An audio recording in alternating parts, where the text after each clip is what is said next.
душа, аромат которого останется на вас. Короче, я обожаю вкусные гели для душа, но я не понимаю, когда я выхожу из души и от меня не пахнет ими. То есть я помылась, я ощутила этот аромат, а дальше что? Что дальше? Скриньте, скриньте, скриньте. Это просто вау гель. Это находка must have. Я даже сейчас чувствую его аромат, хотя крышка закрыта. Это не просто гель, он еще и питает и увлажняет. А еще у него очень мягкая текстура и много пенится. То есть пена очень воздушная. Рекомендую.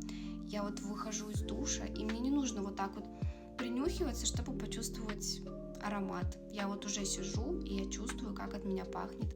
Я наконец-таки поняла смысл геля для душа, когда я выхожу, и от меня пахнет им. У меня с ароматом арбуза, но у бренда есть много вариантов ароматов. Это отрыв всего. Это тот самый летний вариант. Как будто бы передо мной разрезали настоящий арбуз. А еще оцените этот объем. Я беру для всей семьи. Просто must have.